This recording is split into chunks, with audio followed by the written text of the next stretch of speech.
makasika ny vovon'ny finoana ifampitaona eny amin'ny eftrika mambotsimeloka manambola ireo ampelezana sy ny hany antoerana zanaka ny fiangonana amin'ny alahady 20 novambra ho avy izao fetiny taranaka io andro ary isy ihany koa ny fandaharam-potoana hafa izay ho tanterahan'ireo mpino eny antoerana.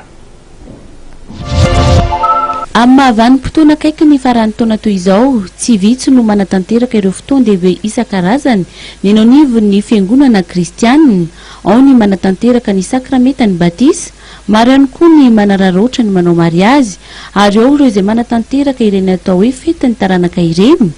Ho an'ny FJKM Ambohitsimeloka Ambohimanambola izay no safidin'izy ireo ny andron'ny alahady 25 ny volana novambra mba anatanterahana ny fihaonany taranaka rehetra eo an-toerana sy any am-pelezana. Fotoana iray ihany koa izy ireo mba anomanana ny fisotrondro noho ny mpitandrina andrianoho ny mamy. Tonga ilay teriavana ny fotoan-dehibe izay fanaontsika isan-taona dia ny fetiny taranaka izany izay ho tanterahana aty amin'ny FJKM Ambohitsimeloka Ambohimanambola.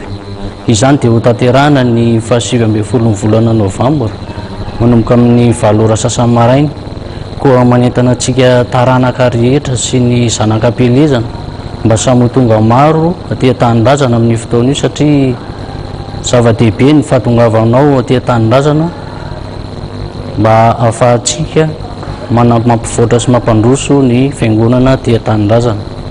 Amin'ny fanomanana ny fisotrondron'ny ray aman-dreny mpitandrina andrianoho ny mamy aty amin'ny fiangonana Ambohitsimeloka Ambohimanambola dia maro ny ezaka sy ny tanjona izay ho tratrarina.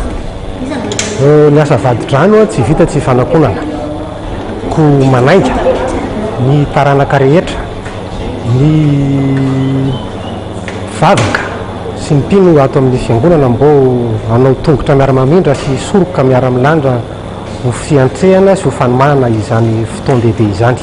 Fotoana iray ihany koa ny fotoana toy izao hitsidiana ny tanindrazana hoy ny komity no fisitahana kely ny renivohitra sy ny rotoroto no sady amin'ny tanany adidy eo anivon'ny fiangonana.